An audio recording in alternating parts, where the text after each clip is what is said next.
Magandang tanghali mga kasambahay. Ngayon po ay araw ng Lunes, August 24, 2026. Tayo po ay sabayang napapakinggan sa Radyo La Verdad 1350, ang UNTV Radio. At una sa mga balita ngayong tanghali.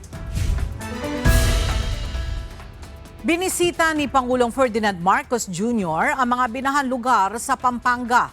Kaugnay nito isang situation briefing ang dinaluhan ng Pangulo sa lungsod ng San Fernando. Mula sa Pampanga, may report si Nel Maribohok live. Nel, ano ang naging assessment ng Pangulo sa kanyang pagbisita sa ilang binahan lugar sa Pampanga? Yes, Ella, binisita nga ni Pangulong Ferdinand Marcos Jr. ang mga evacuation center sa Bacolor, Pampanga, kung saan pansamantalang nanunuluyan ang mga pamilya na apektuhan ng pagbaha dahil sa habagat. Partikular na kinamusta ng Pangulo ang mga evacuees sa Bacolor Mini Convention Center at Bacolor Integrated School. Matapos ito, isang situation briefing ang pinangunahan ni Pangulong Marcos dito sa provincial capital, dito sa San Fernando City, Pampanga. Dumali rito ang mga miyembro ng kabinete at governors ng Central Luzon. Ayon sa Pangulo, karamihan sa mga residente na nasa evacuation centers na kanyang binisita ay mula sa pabahay ng National Housing Authority o NHA. Paniniwala ni Pbbm dapat nang hanapan ng ibang lugar o dapat magkaroon ng proteksyon laban sa baha ang mga NHA housing. Iniulat sa Pangulo ang naging epekto ng patuloy na mga pag-ulan na sa kanilang mga probinsya. Aabot sa 933.7 million pesos ang kabuuan ng halaga na naging pinsala sa agrikultura sa Central Luzon. Katatapos lamang na situation briefing ng Pangulo dito sa provincial capital at hinihintay na lamang natin kung magsasalita ang Pangulo o sino mang miyembro ng kabinete ay ukol na dito sa naging resulta ng ginawang pakikipagpulong ng Pangulo dito sa mga opisyal ng Central Luzon. Yan muna ang ating update. Balik sa iyo, Ella. Maraming salamat, Nel Maribohok. Aayusin na ng Department of Public Works and Highways ang dalawang dike sa Paumbong, Bulacan gamit ang bagong disenyo para sa konstruksyon nito. Ito ang inanunsyo ni DPWH Secretary Vince Dizon matapos na personal na inspeksyonin ang mga naturang flood control projects nitong weekend. May report si Asher Kadapan Jr. Kinailangan pang sumakay sa bangka sina Public Works Secretary Vince Dizon kasama si Secretary Benhur Abalos para aktwal na makita ang flood situation sa Paumbong, Bulacan itong Sabado. Nananatili pa rin kasing lubog sa tubig ang ilang bahagi ng Barangay Masuco at Santa Cruz. Habang madaling nasira ang dalawang dike na ipinatayo sa lugar ng Department of Public Works and Highways na nasangkot sa flood control scandal. Ayon kay Secretary Dizon, bagamat isinailalim sa investigasyon ang mga proyektong ito, ay kailangan itong agad na ayusin para sa kaligtasan at kabuhayan ng mga residente. Kami ni Sec. Benner nga nang paumanin kay Mayor at kay Kapitan kasi nga medyo na-delay talaga, no? Kasi naging parte kasi ng investigasyon. Alam nyo na, kasama to sa First District of Bulacan, yung, alam nyo man, yung notorious First District of Bulacan na ang daming mga binaboy na kontrata. And inimbestigahan talaga itong mga kasama to sa mga proyektong inimbestigahan.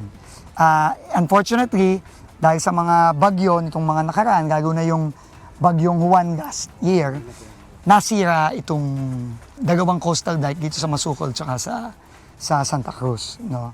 Paliwanag ng kalihim, mali ang disenyo ng dalawang dike kaya naman hindi rin ito naging epektibong pamigil ng baha sa lugar. At dahil mali ang disenyo, nasira din ito dahil sa malalakas na alon na humahampas sa baybayin. Ngayon, ready na tayo, meron na tayong bagong design, meron na tayong clearances para mapagawa na ito ulit. And ito nga, in-inspection na natin kasama ni Sec. Benner kasi nga, ito, kasama na itong mga equipment na to, nagsisimula ng mag-mobilize yung mag-aayos nito. No, so, starting next week, aayusin na po itong, yun ang commitment natin sa ating Pangulo at kay Mayor at sa ating mga kapitan at mga tao natin dito na aayusin na to. No? Pero aayusin na to ng tama. Dagdag pa ni Secretary Dizon, umaabot na sa 300 milyong piso ang halaga ng naturang flood control project. Ngunit dahil under warranty pa rin ang proyekto, ay walang gastos ang gobyerno sa pagsasaayos nito. Maglalagay din anya ng dagdag proteksyon sa infrastruktura sa pamamagitan ng paglalagay ng mga hexapod o malalaking konkretong istruktura na lalaban sa mga hampas ng alon. Bagaman hiwalay itong popondohan ng DPWH dahil wala ito sa orihinal na kontrata. Tiniyak naman ng DPWH Secretary na nagpapatuloy ang investigasyon ng Department of Justice, Ombudsman at Sandigan Bayan sa mga questionableng flood control project. Asher Kadapan Jr., UNTV News and Rescue. Diyos ang aming sandigan, serbisyo publiko ang aming pinahahalagahan. Halos napupuno na ng mga pasyente na naka-admit sa National Kidney and Transplant Institute o NKTI kasunod ng pagdami ng mga pasyenteng may leptospirosis, dagdag pa ang iba pang mga pasyente na may ibang karamdaman. Dahil dito, pansamantala muna lilimitahan ng ospital ang walk-in admissions sa ospital batay sa inilabas nitong advisory. Layo nito na mabigyang prioridad ang mga pasyenteng nangangailangan ng emergency o critical medical treatment. Sa ngayon ay nag-ooperate na ang NKTI sa full bed capacity dahil sa dami ng mga pasyente. Kaugnay nito, pinapayuhan ng mga non-emergency patients na nangangailangan ng admission na makipag-ugnayan mula sa kanilang mga doktor bago magtungo sa NKTI o humanap muna ng ibang pagamutan upang maiwasan ang mahabang paghihintay. Humingi naman ang pamunuan ng ospital ng pangunawa at pasensya sa mga pasyente. Tiniyak ng pamahalaang lungsod ng Maynila na may sapat silang bed capacity at supply ng doxycycline. Mula ito sa 7 mga ospital ng Maynila at 44 health centers sa lungsod. Kaugnay ito ng posibilidad na maraming magkaroon ng impeksyon dahil sa paglusong sa baha. We are still in a good condition, but it is very important that the government, local and the national, should look into this. Kami lang medyo panatag kami kasi alam na namin mangyayari. Dahil year on year naman, may baha, may bagyo. Hindi tuloy bukas ang nakatakdang nationwide simultaneous school safety drill for active attack incidents. Base sa inilabas na pahayag ng Department of Education, bunsod ito ng kanselasyon ng mga klase sa maraming lugar dahil sa masamang panahon. Pinag-aaralan din ng DepEd ang opinyon ng mga eksperto maging ang evidence-based practices upang mas mapagbuti pa ang isasagawang aktibidad. Nakatakdang isagawa ang nasabing drill sa susunod na linggo. Pinuna ni Senator Amy Marcos ang naging pahayag ni Palace Press Officer Undersecretary Claire Castro kung saan sinabi nitong may ilang guro na hindi nagiging mabuting halimbawa ng moralidad sa kanilang mga estudyante. Sa kanyang video message, ipinagtanggol ng presidential sister ang mga guro at iginiit na hindi dapat sa kanila isisisi ang insidente ng pamamaril sa isang paaralan sa Zamboanga City. Ano ba naman sila? Bakit naman sisisihin yung mga hamak na teacher? Samantalang, di ba yung isang guro, siya pa nga ang pinupunteriya. Muntik-muntikan na nga, sinuwertehan lang. Naku talaga naman yung kawawang estudyante. Tapos, ano naman ang malay ng mga teacher? Pambihira naman to. Sinagot naman ni Yusek Castro ang naturang pahayag at sinabing mahalagang gamitin ang critical thinking bago makisawsaw sa issue. Ayon kay Yusek Castro, dapat munang pinanood ng presidential sister ang buong press briefing upang maunawaan ang konteksto ng kanyang mga pahayag. Pinayuhan din ito ang senadora na matutong makinig at umintindi at huwag umanong basta sumunod sa script ng kanyang direktor o staff. Sinabi pa ni Castro na hindi dapat sa isang senador nagmumula ang kawalang modo at kagaspangan ng ugali at hinamon si Marcos na punahin din ang pag-uugali ng kanyang mga kaalian. Nababahala ang National Bureau of Investigation dahil sa mga kabataan na sangkot sa pagpapatakbo ng illegal gambling. Ito ay kaugnay ng mga naarestong 7 Information Technology o IT graduates sa Silang Cavite dahil sa pagpapatakbo ng online sabong. Sa ngayon ay nasa kustodiya na ng NBI ang mga naarestong suspect na posibleng maharap sa reklamong paglabag sa Illegal Gambling at Cybercrime Prevention Act of 2012. Inaalam na rin ng NBI ang mga posibleng nasa likod ng pagpapatakbo ng illegal na pasugalan. At ang nakakabahala, pag nung mahuli sila, parang wala lang. Parang feeling nila makakabail naman sila. Parang yung gano'n ang pakiramdam. Parang hindi masyadong worried. So nakakabahala lang, pabata ng pabata eh. Walang sapilitang pagpasok na naganap sa Sanjia Steel Corporation. Ito ang paglilinaw ng United States Embassy kaugnay ng mga impormasyon tungkol sa presensya ng US military personnel sa nasabing pasilidad. Sa inilabas na pahayag ng Embahada ng Estados Unidos, sinabi nito na ang sundalo ng Amerika at Pilipinas ay naroon para lamang sa routine planning efforts para sa Balikatan 2027. Ito ay may pakikipag-ugnayan rin nila sa PDVEC Industrial Authority. Gayunman, hindi na umano natuloy ang pagpasok nila dahil sa usapin ng access requirement. Iginiit din ng US Embassy na hindi nila kailanman ipinilit ang pagpasok dito. Muli rin tiniyak ng Estados Unidos ang kanilang matatag na pangako sa matibay na alyansa sa pagitan ng Estados Unidos at ng Pilipinas. Madaragdagan ang kakayahan ng Philippine Coast Guard sa pagbabantay at pagresponde sa mga insidente sa dagat matapos i-turnover ng United States ang 2 Marine Protector Class Patrol vessels. Makibalita tayo kay Ryan Lacanlale live. Ryan, kailan inaasahan darating sa Pilipinas at magagamit ang mga patrol vessel na yan? Ella, inaasahang darating sa bansa sa Oktubre ngayong taon ang 27 Marine Protector Class Patrol Vessels. Pero dadaan pa ang mga ito sa commissioning bago tuluyang maisama sa fleet ng Philippine Coast Guard. Kapag nakomisyon na, ay papangalanan ang mga ito bilang BRP PAGASA o PATS 2701 at BRP Patag o PATS 2702. Gagamitin ang mga barko sa search and rescue, maritime safety at pagtugon sa mga emergency sa dagat. Kabilang din sa mga gagawin nito ang mga maritime environmental protection, lalo na sa pagresponde sa mga insidente gaya ng oil spill. Dagdag din ang mga ito sa maritime domain awareness ng PCG para sa pagmamatsyag at pagmomonitor sa mga aktibidad sa karagatan. Samantala, Ella, sumailalim na sa specialized operational at maintenance training ang 24 na PCG personnel para sa 2 barko sa Baltimore, Maryland. Sa pagdating ng at pagkakakomisyon ng mga ito, madaragdagan ang mga asset ng PCG para sa patrol, search and rescue at response operations sa karagatan. Diyan muna ang latest mula dito sa Quezon City. Balik sa iyo, Ella. Maraming salamat, Ryan Lacanlale.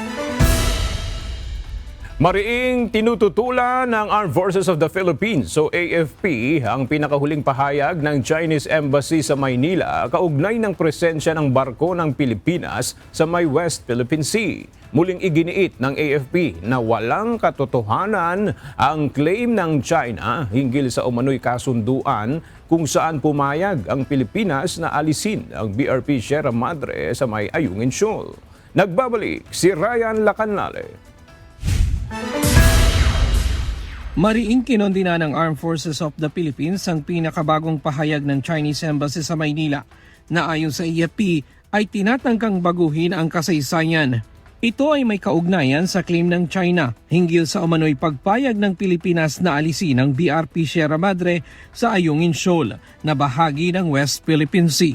Sa isang pahayag, iginiit ni retired Rear Admiral Roy Vincent Trinidad, ang tagapagsalita ng AFP sa issue ng West Philippine Sea, na habang binabanggit niya ng Chinese Communist Party ang issue sa umano'y mga pangako at kahilingan, tila ang China aniya ang nakakalimot sa sarili nitong record ng mga mapanlinlang na salaysay sa mga katubigan ng Pilipinas. Inihalimbawa ni Trinidad ang pangako ng China noong taong 1995 nang una nitong iligal na inukupa ang Panganiban Reef o Mischief Reef na nasa loob ng Exclusive Economic Zone ng Pilipinas.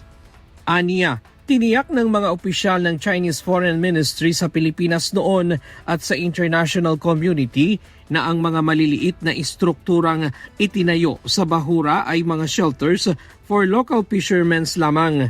Sinabi rin umano noon ng China na ang mga istrukturang ito ay pansamantala lamang at walang layuning militar.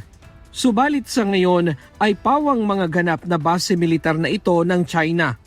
Binigyang diin din ng AFP na iba ang sitwasyon ng BRP Sierra Madre sa Ayungin Shoal. Ayon kay Rear Admiral Trinidad, ang presensya ng barkong pandigma ng Pilipinas ay isang legal at permanenteng deployment sa isang feature kung saan ginagamit ng Pilipinas ang sovereign rights at jurisdiction nito. Kinatigan ito ng 2016 Arbitral Tribunal ruling na nagsasabing ang Ayungin Shoal ay isang low tide elevation na nasa loob ng Philippine Exclusive Economic Zone at walang legal na batayan ang mga claim ng China. Binigyang diin rin nito na walang legal na kasunduan na nag-oobliga sa Pilipinas na alisin ang BRP Sierra Madre sa Ayungin Shoal. Tiniyak ng AFP na mananatili itong matatag sa pagtupad sa mandato nitong protektahan ang soberanya ng Pilipinas, itaguyod ang international law at panatilihin ang presensya ng bansa sa Ayungin Shoal. Ryan Lacanlale, UNTV News and Rescue. Diyos ang aming sandigan, serbisyo publiko ang aming pinahahalagahan.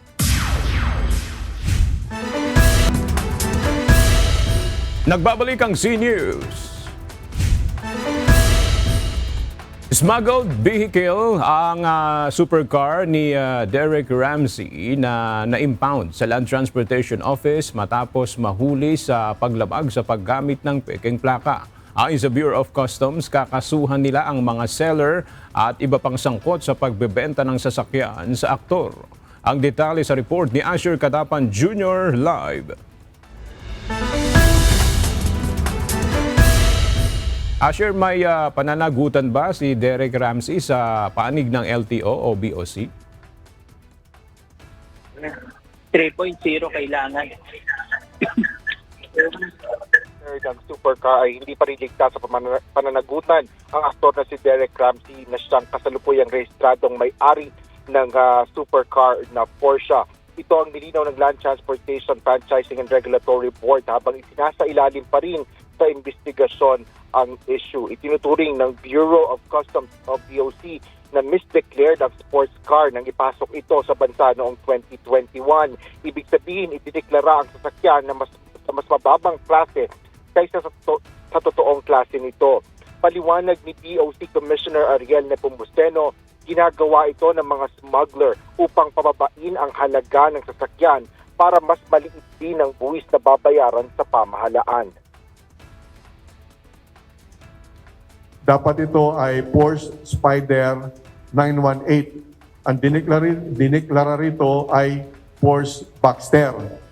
Anong ibig sabihin nun? Ang Boxster, ang halaga nung ipinasok ito noong 2021, hindi ito bababa sa 8 to 10 million. Sabi ng iba 6 million, no? Pero halaga nito 10 million. Subalit, ang ginawa rito, dapat na bayaran kahit Boxster ito. Dapat bayaran rito ay mahigit 3 milyon. Ang binayaran kahit Boxster yan, 1.8 million. Ito ang problema. Hindi naman yan Boxster. Ito ay Spider 918. Noong panahon na yun, ang Spider 918 ay hindi bababa between 50 to 100 million. Sinabi ng BOC na kakasuhan rin ng smuggling ang iba pang sangkot sa pagbebenta ng naturang supercar, partikular na ang seller, importer, shipper, consignee at customs broker. Isa sa ilalim niya ito sa preliminary investigation kung saan ipatatawag din si Ramsey na dadaan sa due process o kaukulang proseso. Kung magpapakita ng dokumento ang may-ari na siya ay biktima lang din sa issue, ay hahabulin ang nagbenta nito. Ngunit ayon kay LTO Chief Assistant Secretary Marcos Lacanilao, aalamin nila kung paano nagkaroon ng rehistro o papel ito sa ahensya kahit ito ay smuggled vehicle. Ongoing pa rin ho kasi yung investigation. Ngayon ho kasi siya yung current owner. Siya yung current registered owner. So lahat ho ng mga na-irehistro na ilagay yung pangalan doon at simula't sa simula, iimbestigahan po namin. Kasi nga yung may pagkakamali ho na nag-issuehan siya ng mga papeles, nag-issue ang LTO ng mga ganitong papeles. So hindi namin sinasabi na ligtas sila lahat kasi ongoing pa rin ho ang investigation. Sa social media post ni Derek Ramsey, iginiit nito na siya ay smuggler o nag-import ng kahit anong sasakyan sa bansa, kundi nabili niya ito 4 na taon na ang nakararaan. Wala niya siyang ideya sa issue nito ngayon at nabili niya ito in good faith at naniniwalang maayos ang dokumento nito at legal na nairehistro. Yan muna ang latest mula dito sa Quezon City. Balik sa'yo, Aga. Maraming salamat, Asher Cadapan Jr. Dapat maging sandata sa digital innovation ang wikang Filipino. Ito ang mensahe ni Vice President Sara Duterte sa pagdiriwang ng buwan ng wika ngayong Agosto.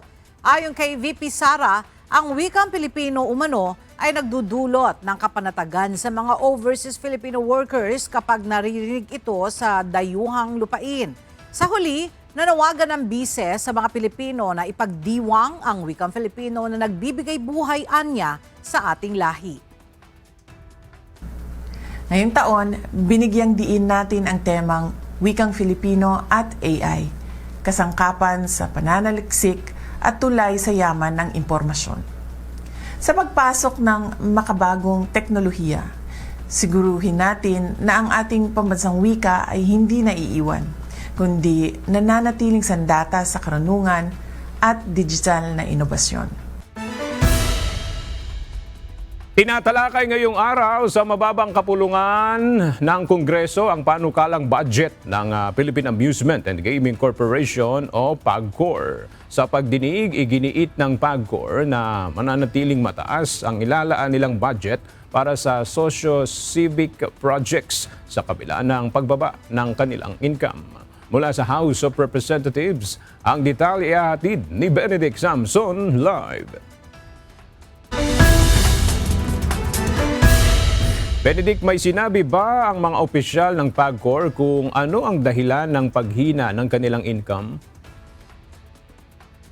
Magandang tanghali, Aga. Ayon kay PAGCOR Chairman Alejandro Tenco, no ito nga taong 2025 ay nakapagtala sila ng nasa 2 billion pesos na bawas kita matapos nga ang ginawang kampanya ng pamahalaan kontra Philippine Offshore Gaming Operator o POGO. Nasa 95.14 billion pesos ang naging income loss ng Philippine Amusement Gaming Corporation o PAGCOR nitong taong 2025. Mas mababa ito ng nasa 2.33 billion pesos kumpara sa nasa 92.52 billion pesos na naging income ng PAGCOR noong 2024. Ayon kay PAGCOR Chairman Alejandro Tenco, naitala ito dahil sa kontra-POGO campaign at pagdelink ng online bank o e-wallet payment sa mga kasino.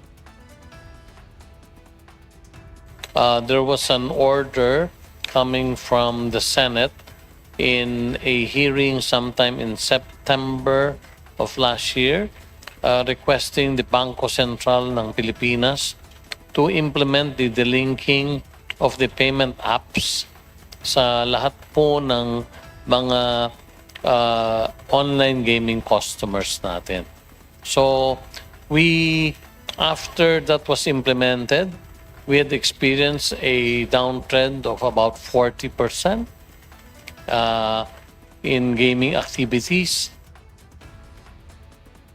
Pero sa kabila na naitalang pagbaba sa income, ikiniit ng PAGCOR na walang magiging pagbabago sa pinapondohan nilang socio-civic projects. Kabilang na dito ang pagpapatayo ng community-based infrastructure at ang pagtugon sa kalamidad gaya ng pamamahagi ng food and non-food na ayuda. Agad dagdag pa nga ni Chairman Tenco, sa ngayon ay nakikipag-ugnayan sila sa Philippine Sports Commission para nga dito sa inilabas na ruling ng Supreme Court na kung saan pinagbabayad sila ng nasa 37 billion pesos. At yan muna ang ating update mula rito sa Kamara. Balik sa inyo dyan, Aga. Maraming salamat, Benedict Samson. Kinikilala ng National Bureau of Investigation ang concern ng ilan sa ating mga kababayan na dumagsa sa tanggapan ng NBI Clearance Center sa may United Nations Avenue, Manila noong August 20 kung saan marami ang nagalit at nadismaya sa serbisyo ng tanggapan. Sa isang viral video na nakuna ng isang netizen, makikita ang dagsa at pagsisiksika ng maraming tao sa labas ng NBI na kukuha ng clearance.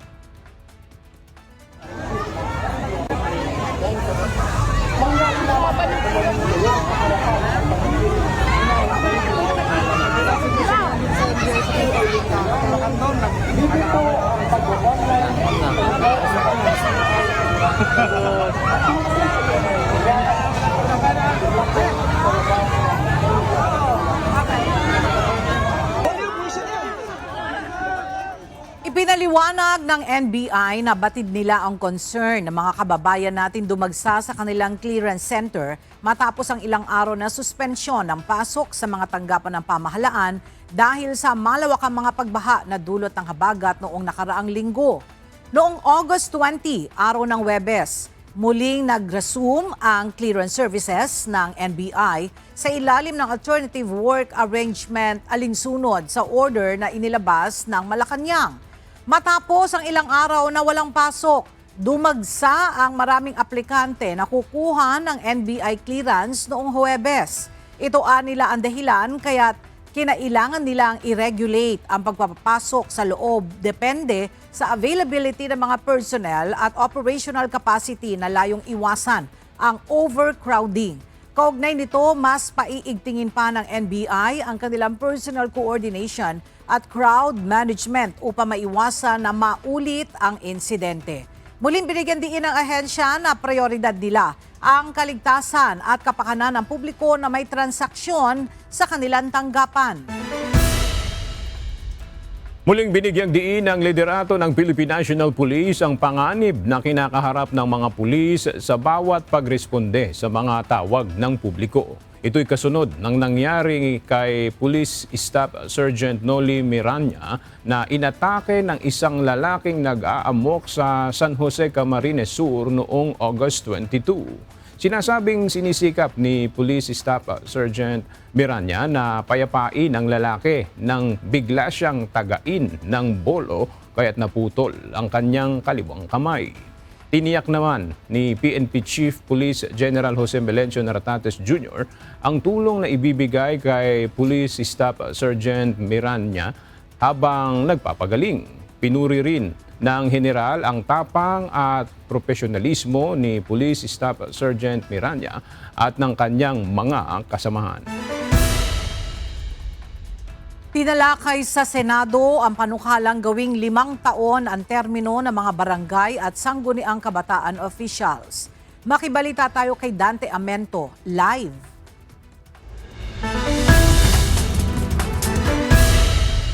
Dante, ang pangunahing tanong dyan ng ating mga kababayan, tuloy ba ang barangay at SK election sa Nobyembre? Magandang tanghali, Ella. Sa ngayon, wala pang malinaw na kasagutan kung tuloy o hindi ang barangay at sangguniang kabataan elections sa BSKE. Bagamat sa panig ng Commission on Elections, tiniyak nilang handang-handa na sila para sa halalan sa November 2, 2026. Maagang ginawa ang pagdinig kanina ng Senate Committee on Local Government sa panukalang gawing 5 taon ang termino ng mga opisyal ng barangay at SK. Ito ay inendorso ni Senator Chis Escudero na siya rin ang chairman ng nasabing komite. Sa pagdinig kanina, sinabi ng COMELEC sa komite na tapos nang iimprinta ang lahat ng balota para sa halalan. Nakagastos na rin sila ng 8 bilyong piso sa 19 billion pesos na budget para sa BSKE. Nais din ng COMELEC na magkaroon ng malinaw na kasagutan sa issue kung matutuloy o hindi ang BSKE bago matapos ang buwan ng Setyembre. Ang grupong PBCRB at NAMPREL ay nagsabi na tutul sila sa anumang hakbang na ipagpapaliban ang halalang pambarangay at SK. Iginiit ng PPCRB, marami nang nagawang preparasyon ng COMELEC at malapit ang nakatakdang halalan. Pero nilinaw naman ng NAMPREL, pabor sila na gawing 5 taon ang termino ng BSKE o BSK officials. Sabi naman ng National Youth Commission o NYC, patay sa ginawang survey, mahigit 78% ang pabor na gawing 5 taon ang termino ng barangay at SK official. samantala 21% naman ang pabor na 4 na taon ang termino. Ela, tinapos naman kaagad ng komite ang pagdinig sa panukalang 5-year term ng barangay at SK official at kasunod po niyan ay naasahang maglalabas ng report ang komite para naman sa debate sa plenaryo. Yan man ang ating update. Balik sa iyo, Ela. Maraming salamat, Dante Amento. Sa ibang balita, ikinagulat ng kampo ni dating House Speaker at Leyte 1st District Representative Martin Romualdez ang pagkakaroon umano ng 28 testigo ng ombudsman laban sa kanya. Ayon sa abogado ni Representative Romualdez na si Attorney Adi Adolfo, ngayon lang nila narinig ito at hindi umano nila kilala kung sino ang mga sinasabing mga testigo. Ang Office of the Ombudsman ang naunang nagbigay ng bilang ng testigo.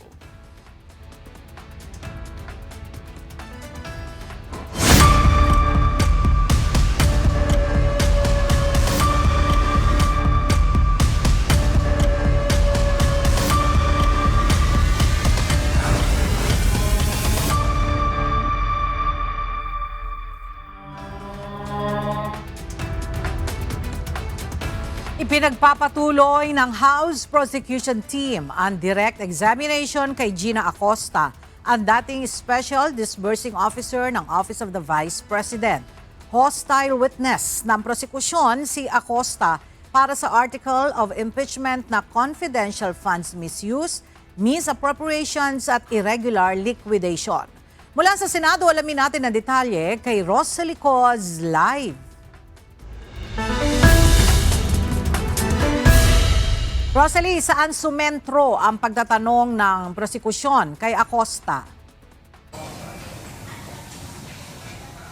Ella, hindi na maalala at matagal na bahagi yan ng mga sagot ni Gina Acosta, dating Special Disbursing Officer ng tanggapan ni Vice President Sara Duterte sa mga tanong ng isa sa Counsel for the Panel of House Prosecutors na si Attorney Amando Verhiligutan. Kaugnay yan ng confidential funds ni VP Duterte ng alkalde pa ito ng Davao City mula 2019 hanggang 2022 sa pagpapatuloy nga yan ng direct examination ng prosekusyon kay Acosta sa ikalabing-pitong araw ng impeachment trial.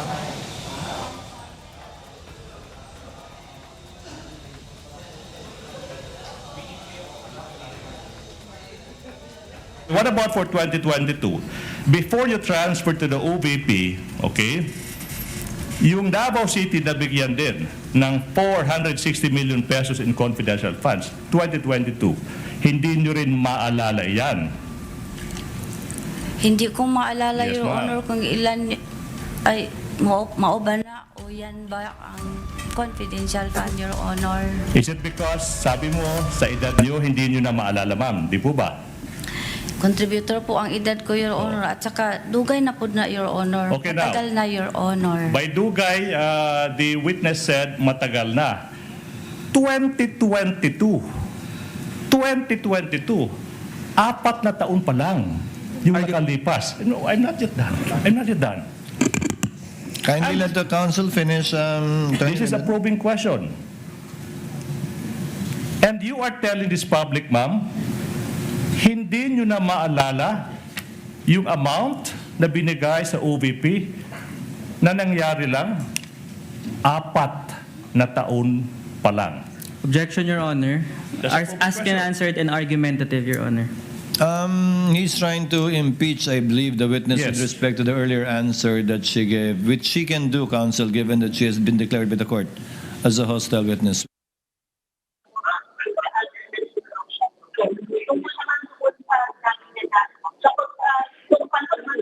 Office of the Vice President, si Colonel Raymond Dante La Chica, dating hepe ng Vice Presidential Security and Protection Group o VP-SPG. Itinuturing ng prosekusyon na kabilang sa pinakamahalagang testimonya ni Acosta ang pag-release nito ng 125 million pesos na halaga ng confidential funds sa dating OVP Security Officer na hindi accountable officer sa allocated funds. Bagay na labag sa probisyon ng Joint Circular 2015-01 o panuntunan ng pamahalaan kaugnay ng paggamit ng confidential funds. Colonel La Chica is the ground commander of the Vice President Special Protection Group. Tama po ba? Yes, Your Honor. Okay, now, and then etong sorry, BPSPG ay isang unit under ng Armed Forces of the Philippines. Tama po ba? Siya po, unit po yon sa Office of the Vice President, Your Honor. Oh. Ang BP is PGI, Vice Presidential Security Protection Group of Okay. the Vice President, Your Honor. Okay, now, hindi po ba the fact remains na si Colonel La Chica ay isang career officer pa rin ng Armed Forces of the Philippines? Tama po ba? Sundalo si Colonel La Chica under the office of the of the Armed Forces of the Philippines. Tama po ba? Member po siya, Your Honor. Okay. Official po siya, Your Honor. And then the last hearing, hindi mo masagot-sagot yung napakasimpleng tanong kung empleyado ba or hindi si Colonel La Chica. Objection, Your Honor, argumentative. That's a basis. That's a proving question to what the witness already answered. Answered rather. Witness may answer. Kindly answer the question, Ma'am Gina. Wala na ko ito nasagot, Your Honor, kay dili man ko nagtrabaho sa HR, Your Honor. Kabilang din sa tinanong ni Attorney Ligutan kay Acosta ang isa sa OVP activities na pinaggamitan ng confidential funds, partikular na ang tree planting o pagtatanim ng mga puno. Kasali po sa pinaggastusan ng confidential fund, before po gawin ang tree planting, ang aming security officer, Your Honor, mag-conduct po sila ng surveillance, Your Honor. Yes, Kung ma'am. safe ba? Yes, ma'am. Tama po. Kanang action, Your Honor, part na sa Okay. confidential fund, Your So Honor. sinasabi Pero ayon kay Attorney Ligutan na kapag tree planting activity naman si VP Duterte nitong buwan ng Agosto sa Lanao del Norte kahit walang confidential funds. there was no confidential funds allocated and the Vice President was able to conduct one.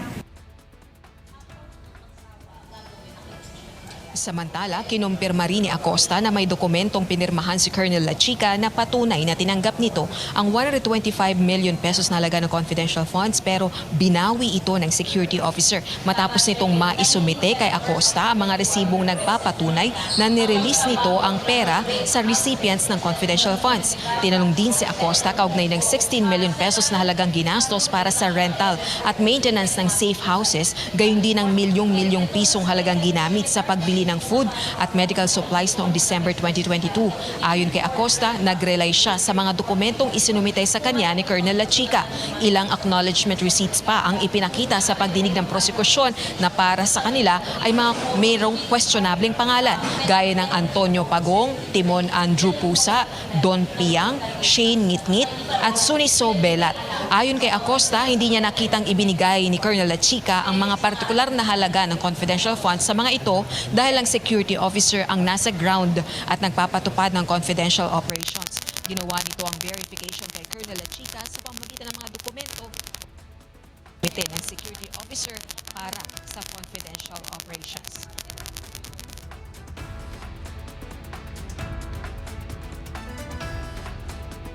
Maraming salamat, Rosalie Coz.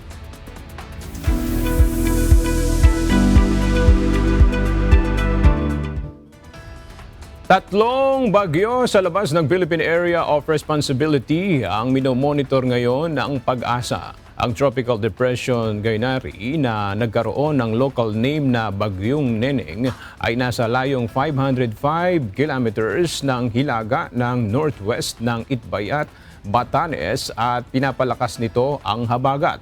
Ang Typhoon Saudel naman ay nasa layong 1,540 kilometers sa silangan ng northeast of extreme northern Luzon at wala pang direktang epekto sa kalupaan. Maaari itong pumasok sa loob ng PAR ngayong tanghali at papangalanan ng local name na Bagyong Obet. habang ang tropical storm at Sani naman ay nasa layong 1,325 kilometers sa silangan ng southeastern Luzon at wala ring direktang epekto sa kalupaan. Inaabisuhan ng publiko ng PAGASA na laging i-monitor ang lagay ng panahon. Muling nagbuga ng abo ang Canlaon Volcano kaninang bandang alas 5:51 ng umaga kanina. Base sa monitoring ng Philippine Atmospheric, Geophysical and Astronomical Services Administration o PAGASA, nasa 200 meters na abo lumabas sa bunganga ng bulkan. Sa ngayon, nananatili pa rin nakataas ang Alert Level 2 sa Canlaon Volcano.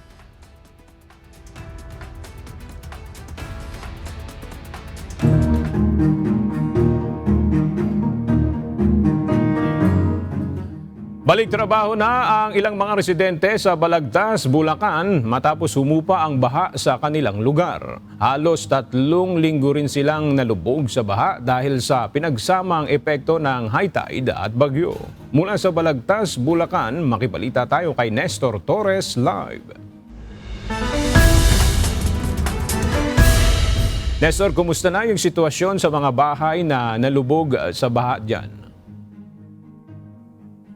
Magandang tanghali aga, marami na rin sa mga residente sa mga barangay sa Bulacan ang nakabalik na sa kanilang mga bahay at ang iba ay kasalukuyan pa rin naglilinis ng kanilang mga bahay at nag-aayos na kanilang mga gamit dahil humupa na nga yung baha sa ilang mga bahay sa probinsya.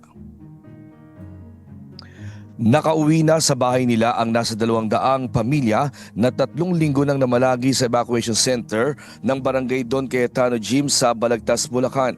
Karamihan sa kanila ay ang mga nagsilika sa barangay ng San Juan, Wawa at Panginay, Balagtas. Si Mang Arnold Dionisio na isang mekaniko, halos 1 buwan din siyang hindi nakapagtrabaho dahil sa pagkalubog ng kanyang talyer ng motorsiklo. Anya, ngayon lang tuluyang humupa ang baha, kaya ngayon lang siya nakapaghahanap buhay uli. Gumagawa ng mga motor, tulad yung mga nasa likod na yan, yung mga pinapagawa pa na mga nakarang araw na to. Mga pinagawa, nabutan ng baha. Imbis na dapat ang gagawin lang dyan mga block lang, pariribor mo lang. Ngayon bababaan pa, dahil yung mga connector rod, mga bearing, kinalawang. Si Catherine Balaba naman, ngayon lang di nakabalik ng bahay nila, bagamat nakapaglinis na sila. Nagbabalak na rin sila na muling lumikas dahil sa banta ng bagyong paparating na dagdag muli sa kanilang alalahanin sa baha. Ngayon po, humupa na. Pero hindi pa rin po kami makapaglinis masyado kasi tulad ngayon may paparating na naman bagyo. Kaya sure na babahain na naman kami. Ayun po, na naman kami. Baka po likas na naman kami. Samantala, kabilang sa mga bayan na may paghupa na ng baha ay ang bayan ng Balagtas, Giginto at Malolos, Bukawi at Marilao. Subalit, nananatili namang mataas ang baha, dulot pa rin ng high tide. Ay sa lugar ng 29 na barangay sa Kalumpit at nasa 26 na barangay sa bayan ng Agunoy, Bulacan. Aga sa ngayon nga sa sitwasyon dito naman sa Rafael Street sa Balagtas, Bulacan, makikita natin na talagang may paghupa na nga dito ng baha kung saan dito ay umabot ng hanggang binti yung baha pero ngayon ay humupa na. Pero dun sa gawing sa aking likuran, may bahagi pa rin na talagang baha pa rin epekto naman ito ng patuloy na pagtaas naman ng high tide sa mga oras na ito sa Balagtas. At yan, munang ating latest live mula dito sa Bulacan. Balik sa iyo. Aga? Maraming salamat, Nestor Torres.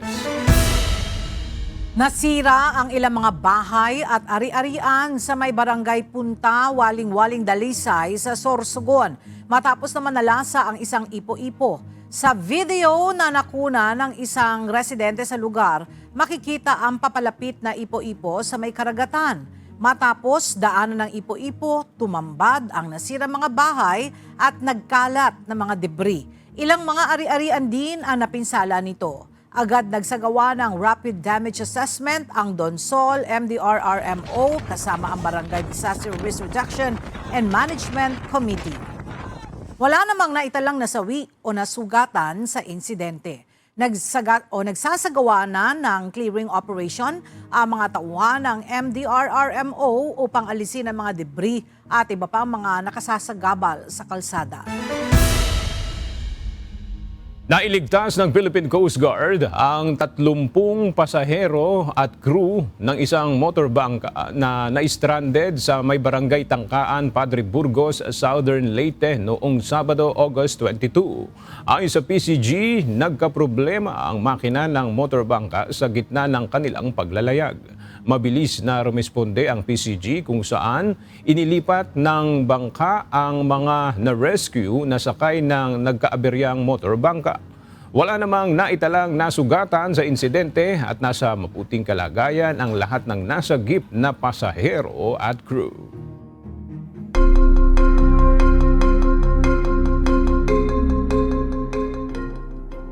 Nagbabala si Ukrainian President Volodymyr Zelensky na naghahanda ang Russia na magmomobilize ng karagdagang 300,000 na sundalo ngayong taon. Ito ay sa gitna ng pagsubok ng Moscow na ganap na sakupin ang silangang bahagi ng Ukraine.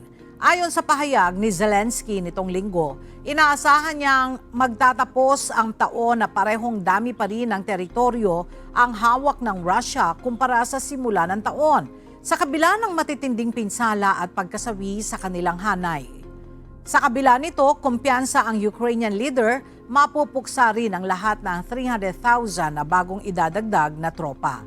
Kasalukuyang idinidepensa ng mga tropang Ukrainian, katulong ang mga kaalyado ng bansa, ang humigit kumulang 20% ng Donetsk, kabilang ang mga estratehikong bayan ng Slavyansk at Kramatorsk.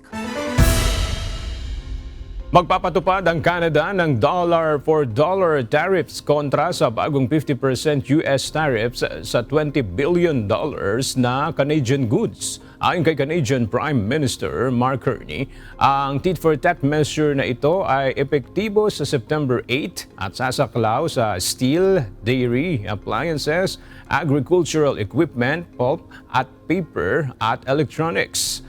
Nag-alok ang Canada ng ilang concessions kasama ang pag-alis ng retaliatory measures noong nakaraang taon at pagbalik ng US alcohol sa Canadian shops. Ngunit hindi nagkasundo ang US sa economic terms para sa core industries tulad ng mga pangsasakyan at mga kritikal na mineral.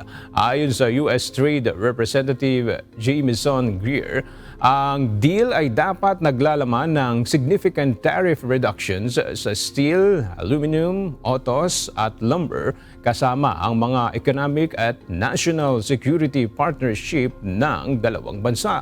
Ngunit anya, ang mga bagong demand ng Canada ay taliwas sa balanseng naaabot ng negosasyon. Ang bagong tariff ng US ay sasaklaw sa $20 billion na halaga ng mga produkto o humigit kumulang 5% ng total imports mula Canada noong nakaraang taon.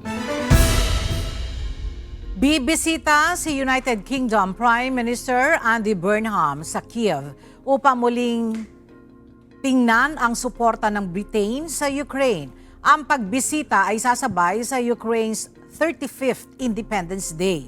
Si Burnham ay mangunguna ng kauna-unahang pagpupulong ng Coalition of the Willing na itinatag ng UK at France sa ilalim ng pamumuno ni dating Prime Minister Keir Starmer. Tatanggapin din niya ang isang award para sa British people bilang pagkilala sa suporta ng UK sa Ukraine. Idiniin niya na ang suporta ng UK ay hindi magbabago at malalampasan ng pagkakaibigan ng UK at Ukraine ang iligal na gyera ng Russia. Ang pagbisita ay naganap sa gitna ng escalating Russian strikes kasama ang pagbomba sa isang shopping center noong Biyernes na nagpatay ng hindi bababa sa 16. Magandang balita para sa mga Pilipinong nagpaplanong muling bumisita sa Taiwan dahil magkakaloob ang Taiwan government ng $5,000 Taiwan travel incentives para sa mga repeated foreign travelers. May ulat si Paulo Dasal.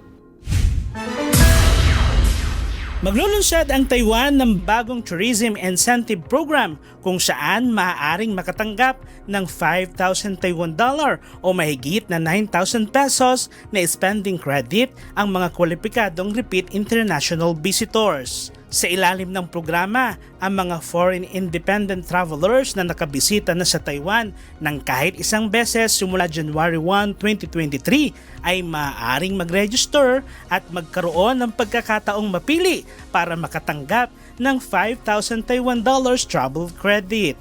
Kung may kasamang pamilya, kaibigan o travel companion ang napiling repeat visitors, maaari ring makatanggap ng kasama nito ng karagdagang 3,000 Taiwan dollar.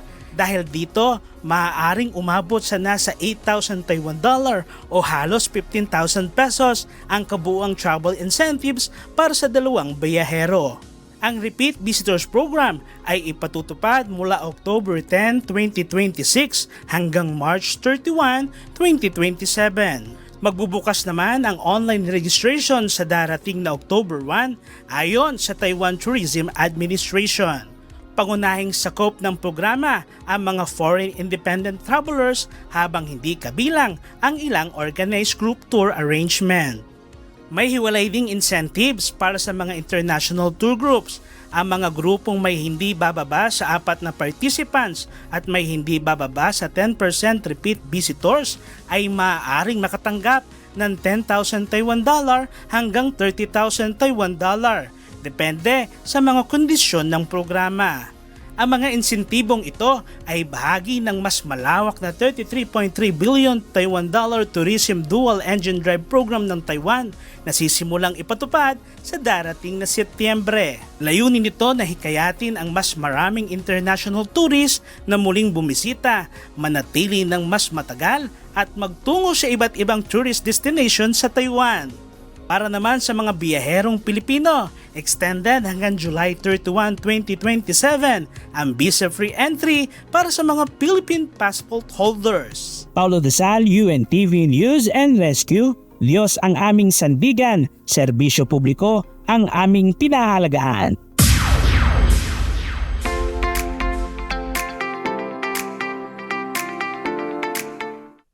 Matagumpay na idinaos kagabi sa Araneta Coliseum ang Wish Date Concert Unchanging Glass na naging highlight sa ika-12 anibersaryo ng Wish 1075. Tampok dito ang kwento ng pag-ibig na naghatid ng matinding hugot at kilig at sakit sa mga wishers. Narito ang ulat ni Mia Alonzo.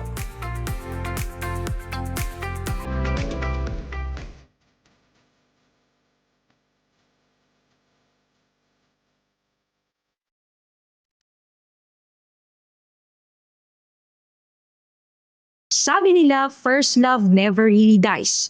Pero papaano kung pagising ng taong minahal mo, hindi ka na niya kilala?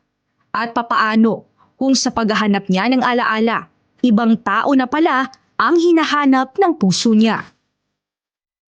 Tampok sa Wish Date Unchanging Glass ang iba't ibang mukha ng pag-ibig na ginampanan ni si Jan Haranilla, Yuki Takahashi, Aljon Mendoza at Monina Lawrence. Ako po si Emily, gumaganap bilang Emily. Siya yung type na tao na grabe magmahal. Siya yung type na tao na she will never leave her partner kahit anong mangyari. And I think nakita naman ng mga audience yun and na-portray naman namin. Ako naman po si Jan Haranilla at ako naman ang gumanap kay Doc Patrick. Si Doc Patrick, gaya nga nung na-mention nyo kanina, may mga brainy siya. So may mga may mga jargons ako ng mga dito. Kasi siya, isa po siyang pathologist. Siya po yung assigned pathologist kay Gerald na nakoma. So, nandun yung torn siya between, save ba niya si Gerald? Kasi gusto niya, napamahal na rin siya kay Emily.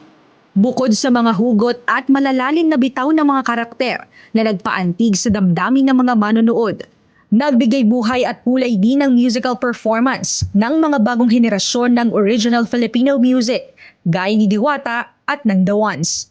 Kasama ang mga watikang mga awit na sina OPM hitmaker Renz Verano at concert queen Pops Fernandez.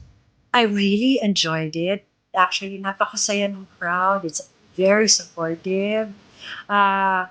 Di ba ang sarap pag performer ka, tapos alam mo yon, nakikisama, nakikijoin, at nakikita mo na maligaya yung audience.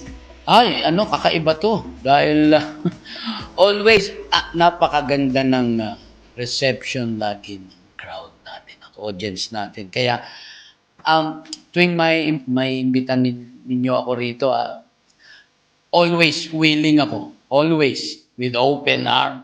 Mula sa mga awiting puno ng kilig at pag-asa, hanggang sa mga himig na kumurot sa puso, naging bahagi ang musika sa pagpapalalim ng emosyon ng bagong Wish Date story na Unchanging Glass.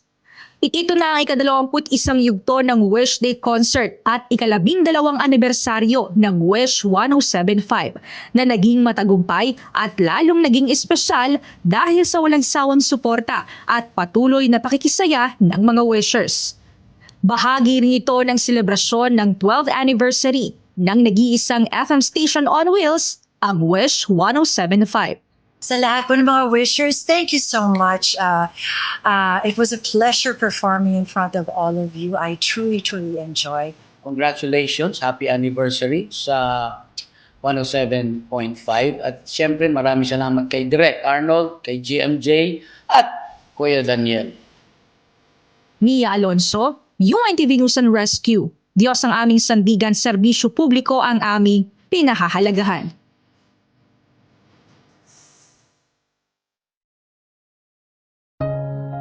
At sa ating pong iiwang mga salita ng Diyos na ating sandigan mula sa aklat ng awit, Kapitulo 27, versikulo 4, nagsasabi, "Isang bagay ang hiningi ko sa Panginoon na aking hahanapin, na ako'y makatahan sa bahay ng Panginoon lahat ng mga kaarawan ng aking buhay upang malasin ang kagandahan ng Panginoon at mag-usisa sa kanyang templo." At yan ang mga balitang aming tinutukan at inaksyonan dahil sa aming pagbabalita, una ang pagkalinga sa kapwa. UNTV CE News, may balita saan mang panig ng daigdig. At dito sa UNTV, Diyos ang aming sandigan, serbisyo publiko ang aming pinahahalagahan. Magandang tanghali.